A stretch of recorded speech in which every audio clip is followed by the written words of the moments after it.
so months after my release from prison. I woke myself up screaming and realized I was damp. In my sleep, I'd somehow managed to lose control of my bowels and my bladder. I was a stinking, reeking mess, just from the sheer fear the nightmare was causing me.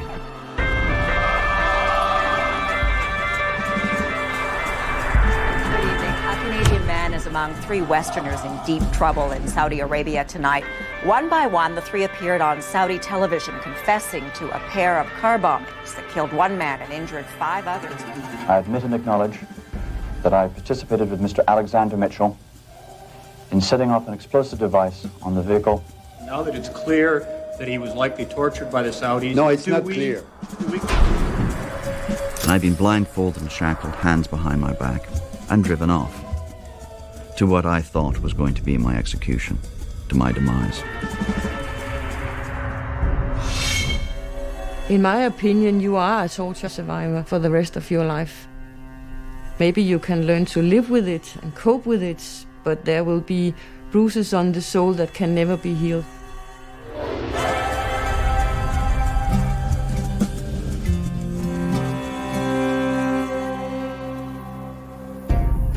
William Sampson remains a damaged man to this day. Free now after almost 1,000 days in a Saudi Arabian prison where he was tortured and then sentenced to death.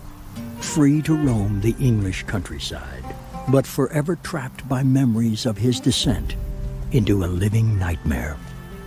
The only child of a British father and a Canadian mother, a citizen of both countries, who says that when he faced execution in a foreign land, the British and Canadian governments left him for dead. Bill Sampson descended on Saudi Arabia for the same reason millions of expatriates head abroad. In the Desert Kingdom, he saw a chance to make good money. Sampson had a PhD in biochemistry and an MBA. But on the heels of a business venture that had failed, he needed a quick way to jumpstart his career. Technically, I was unemployed at the time, in 1998, and I was looking around for work. And I saw a job offered by the Saudi Arabian government for the Saudi Industrial Development Fund as a marketing consultant, and I applied. I needed the work. It was that simple. He was going, and that was it. I wouldn't try to interfere. I never had, as when he was a teenager and trying to decide what he wanted to do with his life. I never tried to influence him. So for my father, my going out to Saudi Arabia, so I was just going off to another difficult country. You know, keep my head down and watch my back. And did you keep your head down and watch your back? No.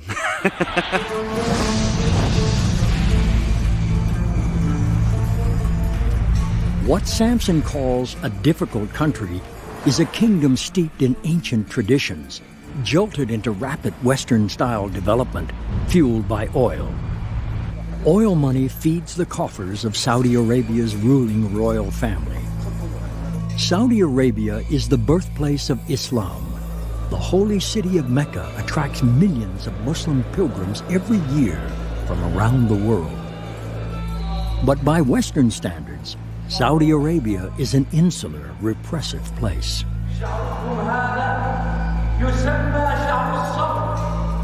Here, the markets don't rule. Muslim clerics do. Their call to prayer 5 times a day is expected to be obeyed. Outside the home, women must cover up. Women can't drive. Liquor is off limits to everyone. Off limits to Saudis, who are severely punished if caught drinking. Off limits to Westerners, too. But not all Westerners take the law seriously. I hadn't been in Saudi Arabia more than 48 hours, I think it would have been, before I was having my first beer. Okay, it was homebrewed beer, and the guy who brewed it had done a nice job, and so it was quite palatable, but it was still illegal. And I found it quite funny that I had arrived in what is effectively a dry country, dry as an supposedly alcohol-free country, to be finding myself on a weekend, at the beginning of the weekend, having beer and pizza. Bill Sampson fell in with a group of expats who liked the easy money, but weren't keen to give up their Western ways. especially after hours. There were illegal bars everywhere, a sprawling underground social scene where unlikely friendships were forged.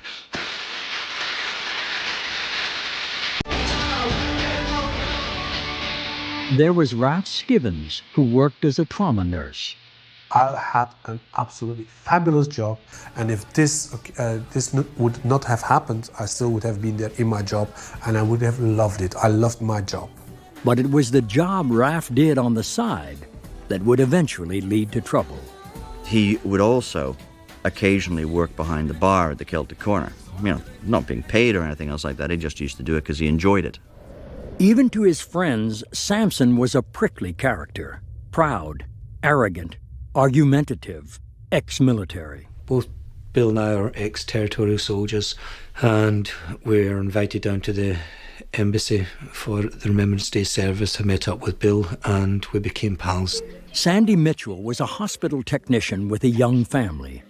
For a time, he was also running an illegal bar in Riyadh. So we're never involved in smuggling of alcohol. The alcohol in Saudi Arabia was either made in Saudi Arabia or else it was brought in. Some bar needed beer and the other bar was out of beer. We could call each other and say, okay, I sell you a barrel or 2, 3, 4. No matter. Bill would even do the driving. He was always aware of the risks we were taking. Samson played a risky game.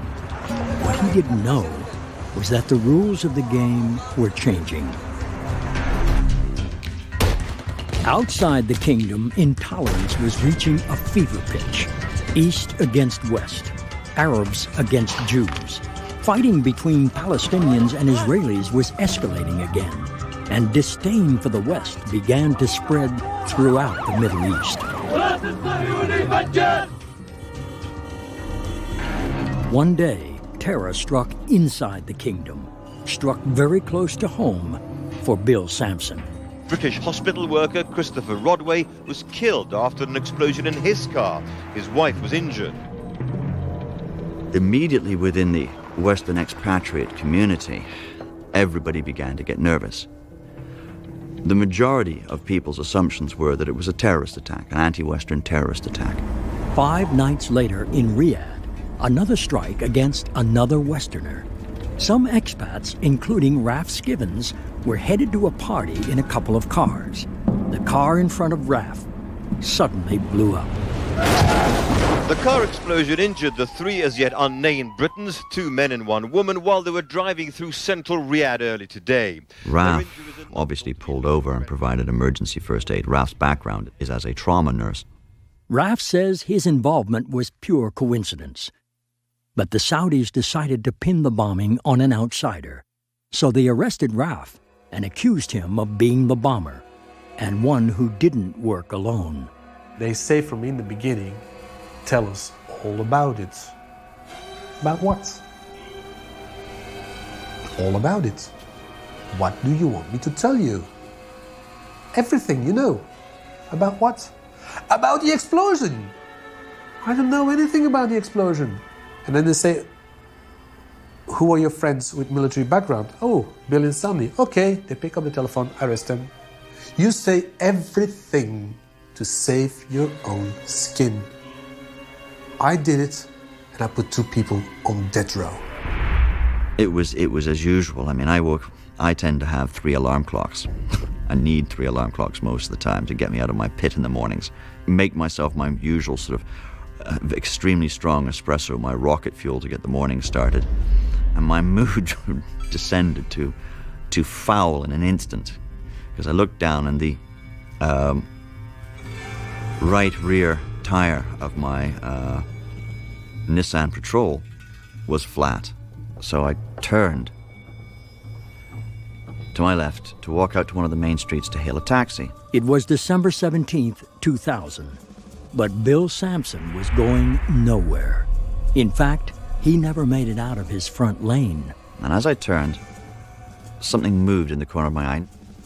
I realized at that moment, this is it. I'm being arrested. Samson was taken immediately to the interrogation center. of the Saudi intelligence service, the Mabahef.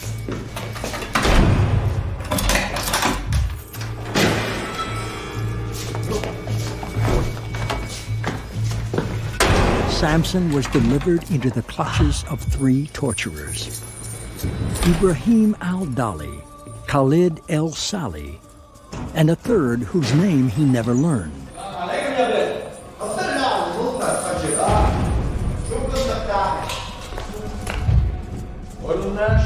And I'd been subjected to whole loads of crazy accusations. That I was a bomber.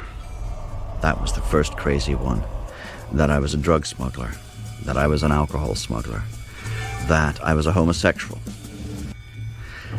And each one of the accusations they were leveling at me was carried with it, potentially under their law, the death penalty.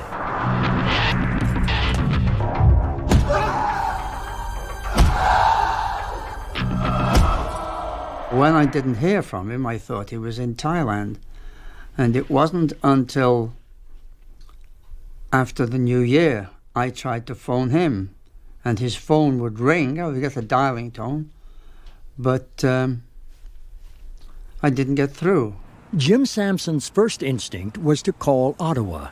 Ottawa fields queries from 50,000 citizens every year who somehow get in serious trouble abroad. That's 1,000 cases a week.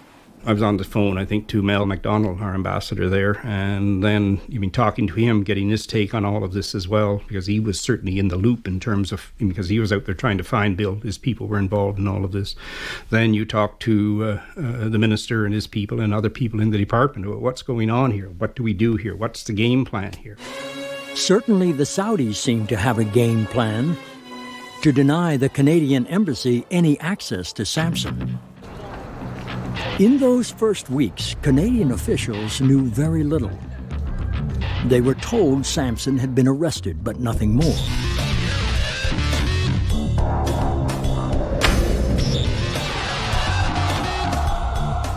I attempted to continue to refuse to confess, refuse to give them what they wanted, and try to endure the pain.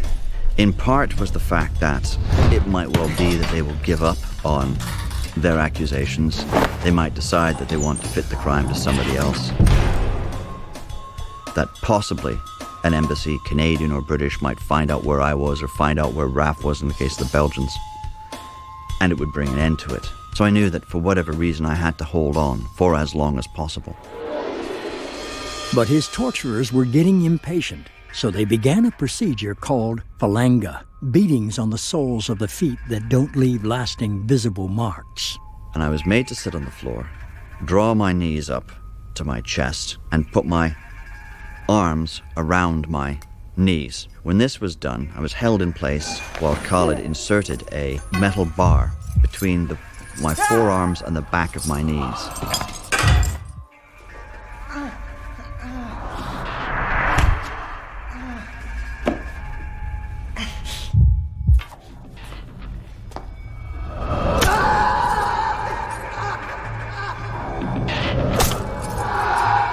And with each stroke, the blood just thundered through my head, my neck, my ears. With such force that there was this loud roaring sound in my ears, and it felt as if my eardrums would explode.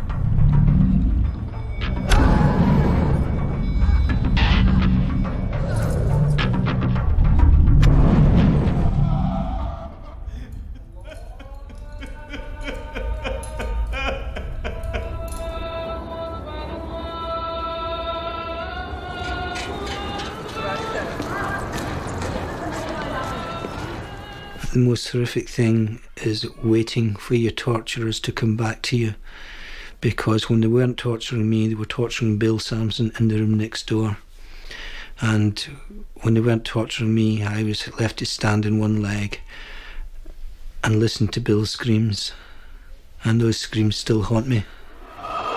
Sali and Ibrahim would come down and say, "For God's sake, why doesn't he cooperate with us?" They came to vent their frustration because they couldn't get to Bill. Because I know what a tough bastard he is. He's a hard nut to crack.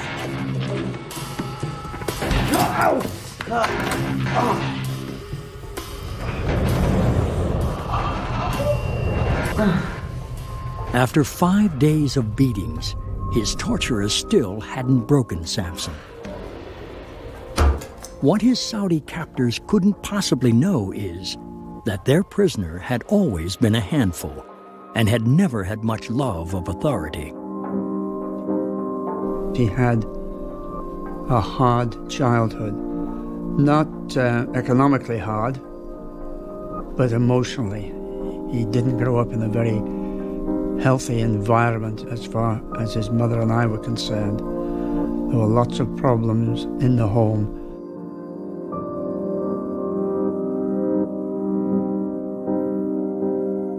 My parents had a bad marriage, very, very bad marriage. Quite frankly, if there were two people who should have never been allowed to get married, it was my parents. I'd been, as an adolescent,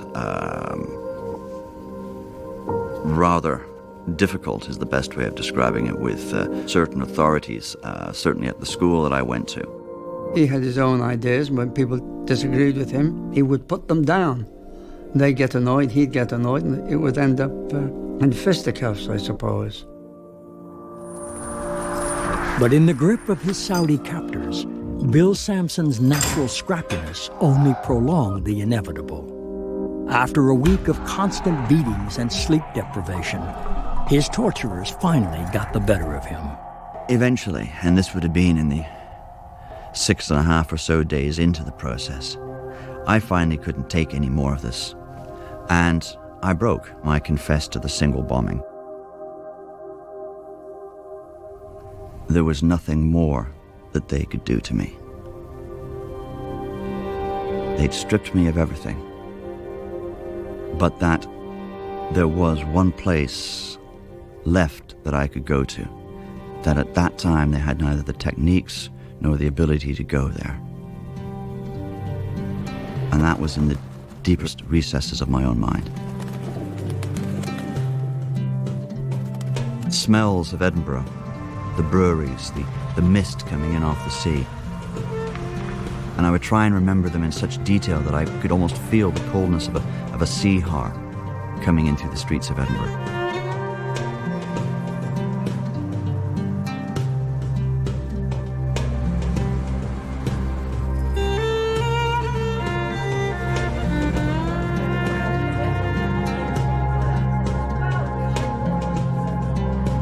Because those memories were what made me. And those were memories that the only way that they could eradicate them would have been to eradicate me. And that was something I no longer feared.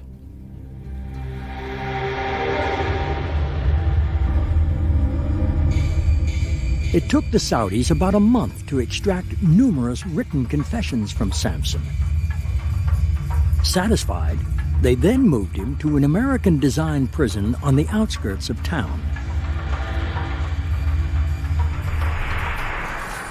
He was placed in a large cell, and the torture stopped. For now.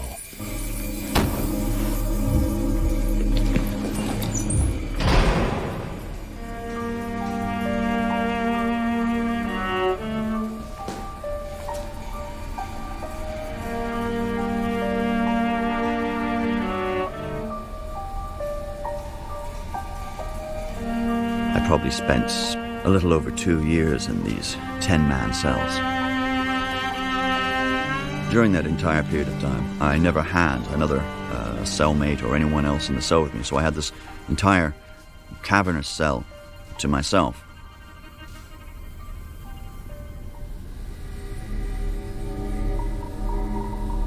Samson clung to the hope that at some point either Canada or Britain would come to his aid. And then, 43 days in, his hopes rose. Samson was told he would get a visit from the Canadian embassy. However, his torturers set in on the meeting and monitored every word. I was told exactly what I was allowed to say and not allowed to say. And effectively, they didn't have to tell me that I would be tortured or abused if I didn't say the right things. And then 2 members of the Canadian embassy were then ushered in. The first consul then began to read off a sheet prepared questions. Have I been well treated? Have I been abused? Have I been tortured? When I was asked those questions, I answered no, I hadn't been tortured, that I hadn't been abused. I made a mistake. I should have stated what had happened to me in prison. I should have made it clear that I'd been tortured and abused, regardless of the consequences. After that first perfunctory embassy visit, Canadian officials were relieved to establish that Sampson was alive. For Sampson, nothing had changed. He was back in his cell, feeling utterly abandoned, utterly alone. I detonated the explosive device using a remote control switch. Mr. Mitchell and I then headed south towards Al Jazeera. 6 weeks after he'd been arrested, hidden from view, tortured, forced to confess, Bill Sampson's story suddenly was everywhere. And I switched on the television, and the only thing I remember from the news was seeing Bill on the screen. Well, it was, even now, I can feel that terrible feeling in my stomach tightening, and I had that for the next 2.5 years. I was standing in this newsroom down there by the news desk when on one of the rolling news channels we saw the confessions. I think it was Sandy was the first. I confirm and confess that I was ordered to carry out an explosion. When the confessions, so-called confessions, were aired, it was huge. I mean, it was shocking. We didn't really know anything. No one had heard of Bill Sampson or the other men. No one had even heard of the incidents that they were alleged to have been involved in. The million-dollar question is why? That's a question I cannot answer. I have no answer for the reason why we were really arrested. I cannot answer why we were really forced to confess to things we haven't done. I cannot answer why we were forced to confess to terrorism. One theory was that religious extremists were behind the bombings. A backlash against Western ideas, Western money, Western influence. The royal family didn't want their Western investors scared off by even a hint of domestic dissent. So Saudi Arabia's rulers looked to lay the blame for the bombings someplace else. Another theory was that Westerners were a convenient scapegoat for Interior Minister Prince Nayef, who controlled the security police, the Mabaheth. What is certain is that Sampson is an expatriate, allegedly at the center of 2 murderous bombings and 1 mysterious confession, far from home. The British government didn't appear eager to antagonize its Saudi friends. I think the British government should have worked harder to get these men out of jail. You know, Saudi Arabia is a huge customer of British arms. We have major contracts on in all sorts of industries with Saudi Arabia. Were they bootleggers? Were they spies? Were they guilty of anything? No one in the West could answer these questions. The Saudi authorities weren't providing answers, and they weren't providing the detainees with any way to defend themselves. That those people did not have access to lawyers at the beginning. They did not have access to lawyers when they made their confessions. First time they had that access was few months after the confession, the televised confession. The British government eventually hired Sheikh Salah al-Hegelan, a prominent lawyer well connected to the Saudi royal family. In fact, Bill Sampson's torture continued even after his broadcast confession. There were more bombings in Riyadh. The Saudis wanted more names of more Westerners. So the Saudis beat Sampson into giving up the name of his friend Les Walker, who was promptly arrested. But by now, in March of 2001, Sampson's body was giving up on him. The pains that I'd been having, which had migrated from the simple pain in my forearm to both the forearm and the back of my arm, the shoulder blade and the front, and now the front of the chest, came back in this all-searing primary pain in the front of my chest. And I just collapsed. I just dropped like a rock. I was fighting for breath, and I knew I was having a heart attack. I remember very well the level of anxiety on the part of the Saudi government and the various institutions to see that this operation will be successful and he will get the best medical attention, and he did. Certainly my near death did cause them some anxiety. So the very fragility of my own physical body at that time became a weapon. It became a lever. A lever that triggered immediate results. The torture stopped, and for Sampson, conditions finally improved. Sampson was even allowed a family visitor, his father. Now, I wasn't particularly happy with him coming to Saudi Arabia, particularly not as I'd already seen threats made against him during my interrogations back in March. But Sampson also saw his father's visit as an opportunity to pass on a message he hadn't shared with anybody else, that he'd been tortured, he'd been abused. He was pale, his eyes sunken and sort of blue, becoming blue underneath the eyelids. He was in a very poor state, physically. We simply shook hands when we met. There's no hugs or kisses or big emotional scenes.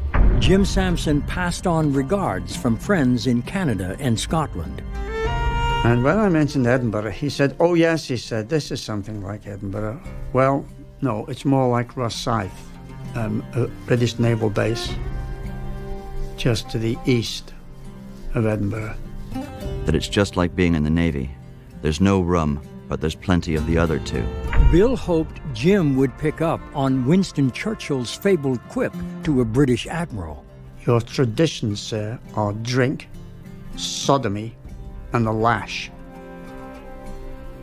Now, Bill had discounted the booze, but in my mind, obviously I wiped out anything else. I just thought he was saying he was being beaten. I couldn't accept the other. In their coded exchange, Bill told his dad he had been raped. I was powerless. My son was in terrible danger, being badly, terribly ill-treated, and I couldn't help him. After the visit, Jim told Canadian officials what he thought. His son was being tortured. They counseled quiet diplomacy, not to talk to the media, not to upset the apple cart. Jim Sampson was having none of it. Frustrated, he practiced anything but quiet diplomacy. My son throws anything he can get his hands on at the gods. At the moment, he is resisting the only way he knows how. With Jim Sampson speaking out, there was increasing pressure on the Canadian government to act on the Sampson file. Now that it's clear that he was likely tortured by the Saudis, no, it's not clear. Do we contemplate any sort of action? It's not clear. I don't know if he's innocent or not. I still don't know. Bill, when you look at it, I know that there is nothing that the Saudis could ever tell me that would convince me that Bill was guilty. But in any absolute sense, I don't know if Bill is guilty. Now, I had been looking forward in an odd sort of way for my trial, and I had spent weeks and months formulating exactly what I was going to say and exactly what I was going to do. And now Ibrahim was playing the role of prosecutor in this court. There were no witnesses, there was no forensic evidence. All that were there was a couple of the booklets that I'd signed as my confessions. I was asked if I wanted to make a statement. I refused to acknowledge this court, deriving as it does its legitimacy from the teachings and precepts of a false prophet and a false god, and deriving as it does its authority from a country and culture that is politically corrupt, socially regressive, morally bankrupt, and genetically degenerate. Well, the look on the court translator's face was a complete picture. He didn't know what to do, really, although he did seemingly translate it in full version, because I did receive some rather angry looks from everyone. Bill Sampson was sentenced to death, told he was to be publicly beheaded.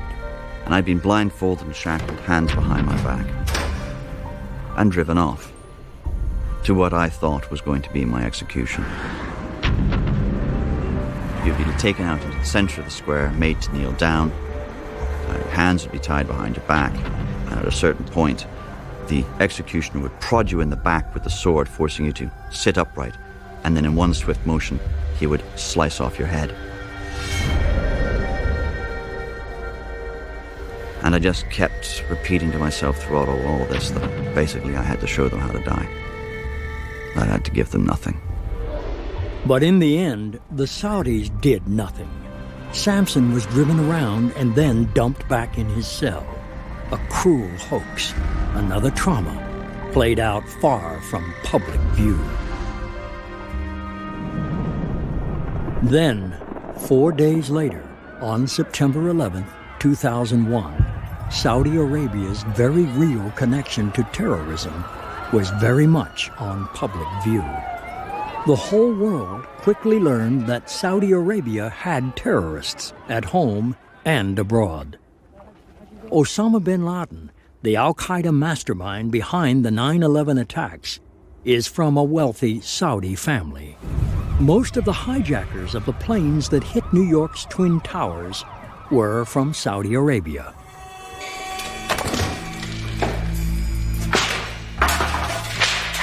Sampson had no idea of events outside his cell, no idea that he was now a player in a much, much bigger drama. The day after 9/11, he had another visit from the Canadian embassy. This time, having just faced death, Sampson's resolve had grown. He decided he would finally tell Canadian officials the truth, that he was being tortured. I then mentioned that now that we are about to discuss our case, shouldn't we talk also about the torture? And the response of the first consul was to tell me that it was to dismiss it and tell me that it was not helpful and irrelevant. But Ottawa was concerned for Sampson's safety. They dispatched Foreign Affairs Minister Bill Graham to Saudi Arabia to plead for Sampson's life. There, while waiting for an audience with Crown Prince Abdullah, in walked Prince Nayef, head of the Saudi intelligence service. Basically, he told me, as far as they were concerned, Mr. Sampson was guilty and I had no business and I better accept the fact that we were in Saudi Arabia and we had to play by Saudi rules and don't try and persuade them to do things differently. Sort of really warned me off the case, if you like, that I wasn't going to do Sampson any good by making my representations, and in fact, I should really go home, was sort of his best advice to me. And Graham did what he was told, even though he suspected Sampson had been unfairly treated. One thing they would suggest is that I don't answer hypothetical questions from the press which could be prejudicial to his case. And I think, gentlemen, we should all respect that. In my view, personally, the confession was extracted under torture. There's no suggestion whatsoever that he's guilty of any offense. So why didn't the Canadian government say that publicly? To issue a statement, yes, he's tortured. What do you do in Saudi Arabia? The Saudis didn't stop dealing with you. You still got to deal with that government on the ground if you're going to expect. There's no power on earth that's going to move the Saudi government. Often one hears, oh, well, Saudi Arabia is different, that things need to be done there quietly, need to be done there with dignity. I don't quarrel with that. That's absolutely fine. But if you've got somebody who basically is about to be put to death, at that point, you need something a bit more than just quiet, dignified approach. You need a really clear statement of principle of why this kind of thing is not acceptable. We've taken ambassadors out of countries when we've had difficult situations, and it hasn't changed one iota, probably has made it worse. I think it's absolutely fair to say that at a certain point, failure to speak out about human rights abuses in any country is a form of complicity.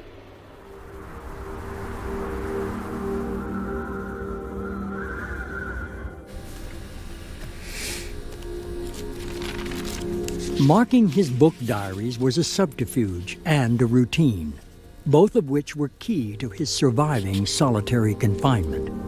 And Bill Sampson did 2.5 years of solitary confinement.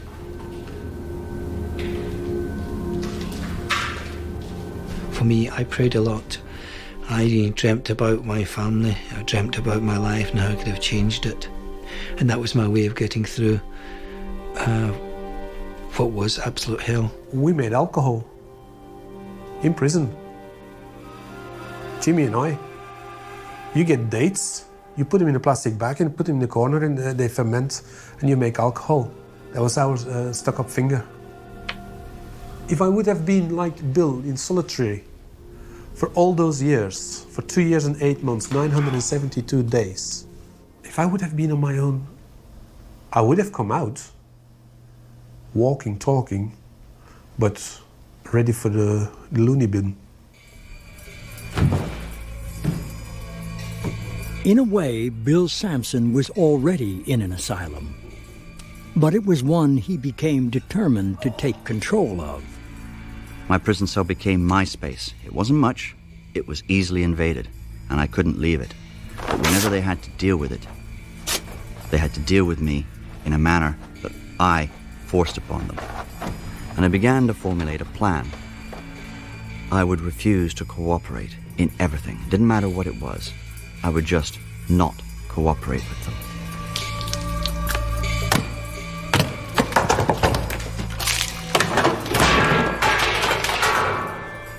We were given a 2-inch foam mattress and a blanket. Bill didn't have that. Bill was sleeping on the floor.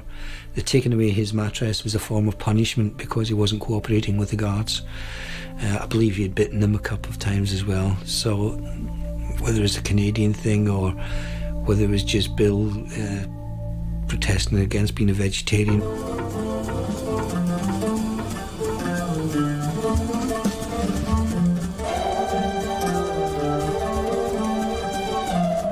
I began parading myself naked in my cell because I knew that the sight of my naked body would also be offensive to them. I washed myself effectively in my own feces, making it even more difficult for them to handle me, and even more disgusting for them to handle me.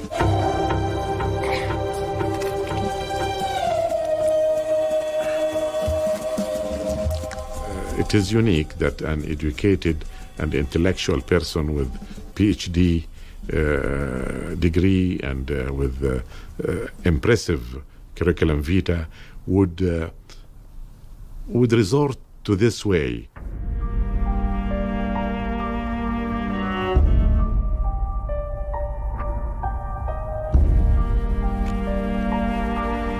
Book 3 in the Sampson saga, the start of his 3rd year in solitary confinement.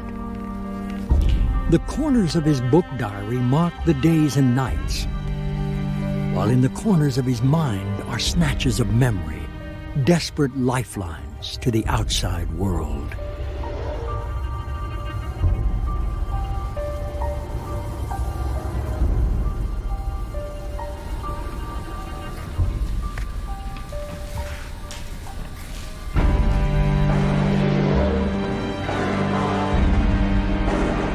More than 2 years after Sampson was arrested, a massive bombing in Riyadh. This time, 34 people are killed, Westerners and Saudis alike.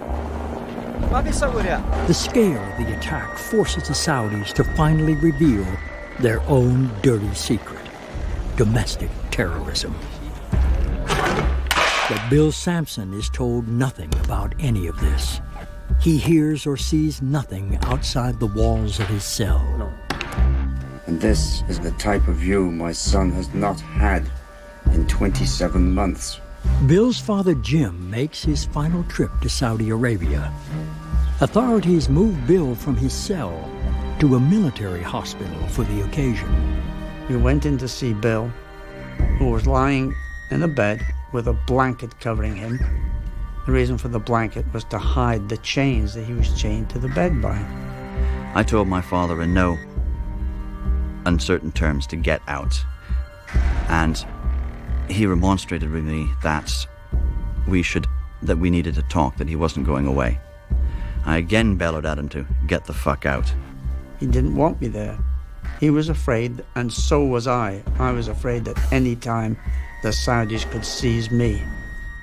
And although I was shackled to the bed, I was shackled by only one leg, so I was able to hop off the bed, placing my right foot on the floor, my left leg trailing behind me. And I deliberately went and punched my father in the chest on the right-hand side.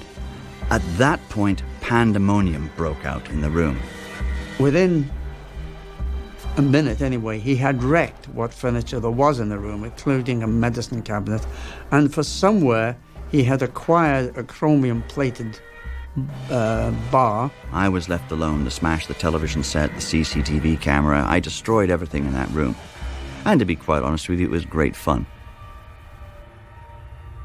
But I realized that when that happened, he was the same little son of a bitch that he had been when he was 2 years old.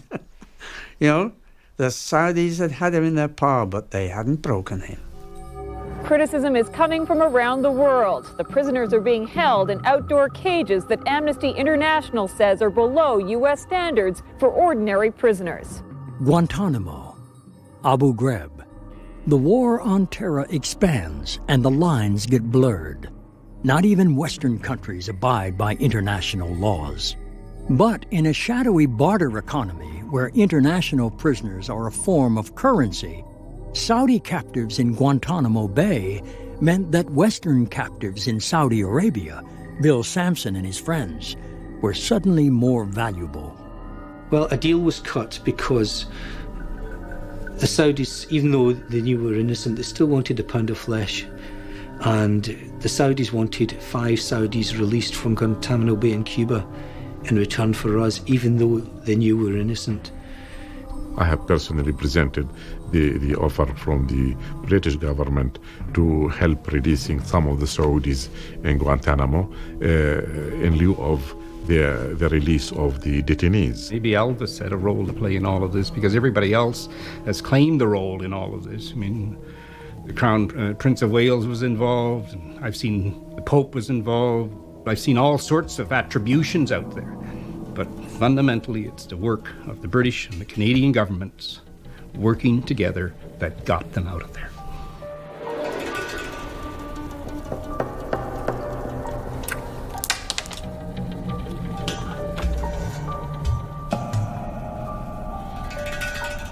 I was lying on the floor, as was usual by that stage, reading a book and beginning to slowly get sleepy, ready to drift off to sleep, when I heard the double click of the door.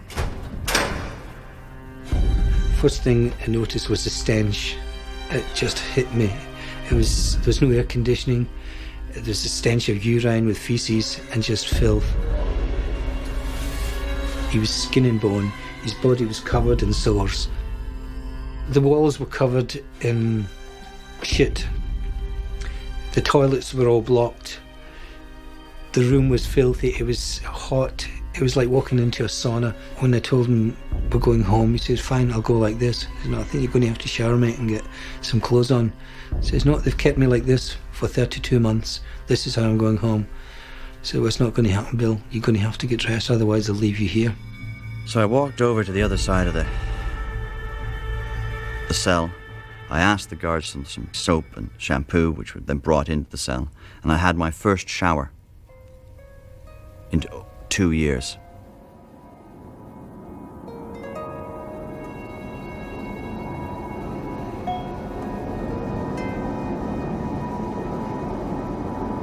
On the flight itself, I gave very little thought to my impending freedom. There was always in the back of my mind this little nagging thought that the plane could land somewhere and I could find myself shipped back to Saudi Arabia.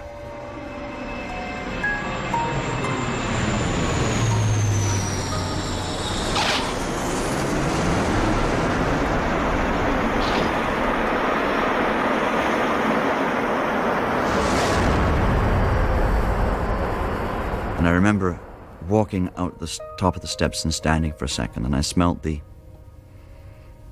jet fuel and the humid air, because London was suffering a horrendous heat wave at that time, and drinking in the sights that I saw before me of Heathrow Airport that I recognized.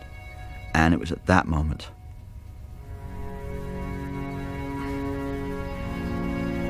that I thought I'd won. I'd beaten the bastards. That's when I knew I was free.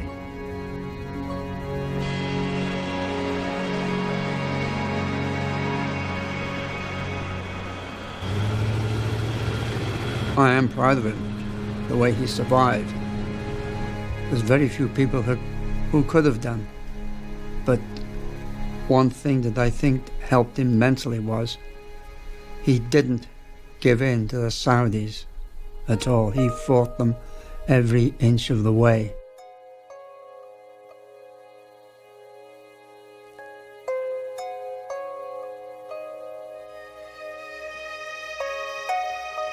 James always promised me that I would be the first reporter that Bill would call when he was released, and I was.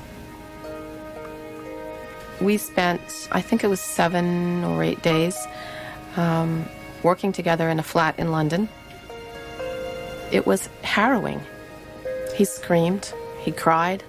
It was a very difficult story for him to tell. He did report to me after that as we went through the process, he began to sleep better, and by the end of it, he had his first full night's sleep, I think, since he had been arrested in Riyadh. Back home in Brussels, Ralph Skibbons is like all the former detainees. He's struggling to piece his life back together. When Bill and I spoke to each other on the first time on the telephone, we both cried. Because he felt sorry for me, I felt sorry for him. In a way, Bill Sampson has plenty to be sorry about. He's unemployed. He lives alone in a social housing flat in northern England. He's in poor health, and he's haunted by a sense of profound injustice. He wanted independent confirmation that his confession was extracted under torture.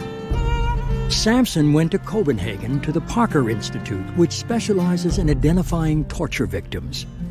Doctors there verified that he had indeed endured phalanga, the beatings on the soles of his feet. Now, if we go back to William Sampson on the left side, these are the changes that we've only seen in phalanga survivors. He described torture methods I was familiar with, and my findings were also consistent with the methods he claimed to or alleged to have been exposed to. So in my opinion, he is a torture victim. William Sampson says he was tortured, his teeth smashed out, sacrificed, he says, by the Canadian government that did nothing to stop it. I was fighting alone, in solitary confinement, because of the behavior of your officials. And he's once again taking on the Saudis, now trying to put them on trial. I knew that I would have to take on not just the governments of Saudi Arabia, but also the Western governments involved, as they attempted to assist their allies in covering up their crimes.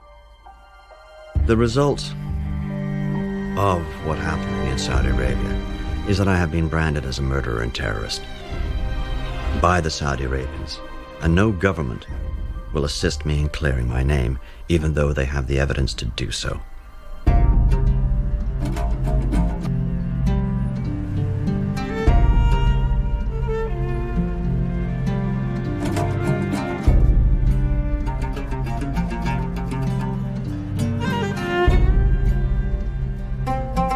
For a long time in my prison cell, one of the recurring themes or recurring dreams that I had in my fantasies was a return to Edinburgh,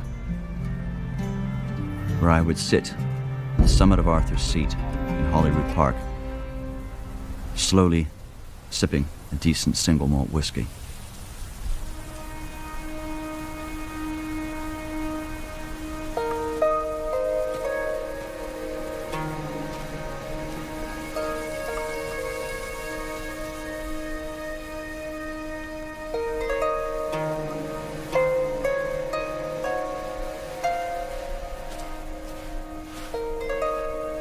There are thousands of people out there who have been tortured, who are living as refugees, who have no right of redress.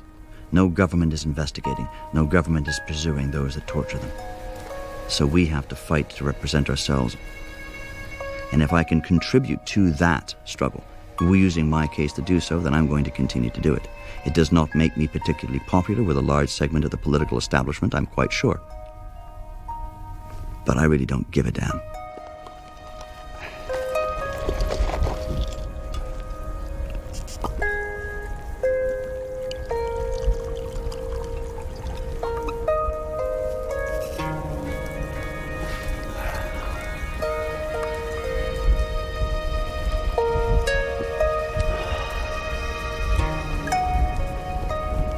Oh, that ain't bad.